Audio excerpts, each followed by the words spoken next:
Guilt says, I failed. Shame says, I'm a failure. Guilt is individual, yung shame is communal. Meaning to say, ikaw gumawa ng kasalanan, yung shame mo, damay lahat pati pamilya mo. Meron kang guilty feeling na ng babae ka, pero yung shame, kinakahiya ka ng buong pamilya mo and you feel you've wounded a lot of people. Guilt is a wound, shame is a scar. Kaya itong guilt and shame, puhunan niya ni Satanas sa atin. He always wants us to feel condemned. He always wants us to feel shameful of our past. Kaya itong babae na to, kinondemn na ng mga religious leaders, you're dead. Verses 7 to 8. They kept demanding an answer. So Jesus stood up and said, all right, but let the one who have never sinned throw the first stone. Then he stooped down again and wrote in the dust. So pag tinignan mo to, bakit si Jesus umupo kasama yung babaeng condemned? I believe he's communicating to the woman, I'm not here to condemn you. Kaisa mo ko dito, te. Hindi ako tulad nila ng mga nakatayo. Everyone's putting their finger, holding their stone. But Jesus refused to join the mob of condemnation. His silence was louder than their shouting. It was actually grace in action. She was condemned by men, but then point number 2, he was released by Jesus. You know, Jesus stooped down. He wrote in the dust. Hindi ko alam. Pagdating ko sa langit, tatanong ko, Jesus, at ba sinusulat mo ron sa floor ng temple? Well, there was another incident where God wrote, and it was the tablet that was given to Moses. The finger of God wrote on the tablet and gave Moses the 10 Commandments.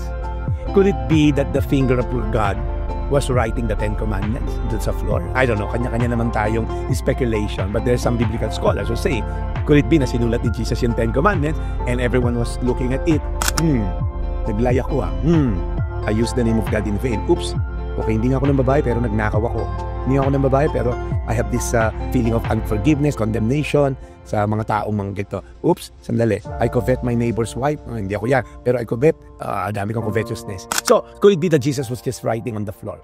So when the accusers left one by one, starting from the oldest, Jesus was the only one left with the woman. And then Jesus stood up again and said to the woman, nasan yung mga accusers mo? Didn't even one of them stay to condemn you? And then the woman said, no one, Lord. And then, pag tinanong sa point na to, the woman felt relieved. Wala na yung mga mambabato sa akin. Wala na yung mga, yes, laya na ako. And sabi ni Jesus, neither do I condemn you. You see, Jesus was the only one who can throw the first stone and still be just. Siya lang kasi yung walang sin. Siya lang yung pwedeng, tumayo ka ron, babatuin kita 10 bato because I never sinned in my whole life, not in thoughts, not in action, not in nature. So I can throw a stone at you and still remain just because I'm the only one who didn't commit any sin. Jesus could have done that, but Jesus said, neither do I condemn you. You see, Jesus did not come to condemn us. The Bible says, He came not to condemn the world, but to save the world. And sometimes, we take this for granted or we abuse this.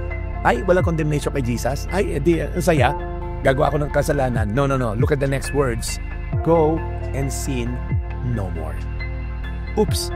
Yung babae kasi, neither do I condemn you. Bye-bye, Jesus. Wait. I'm not yet done.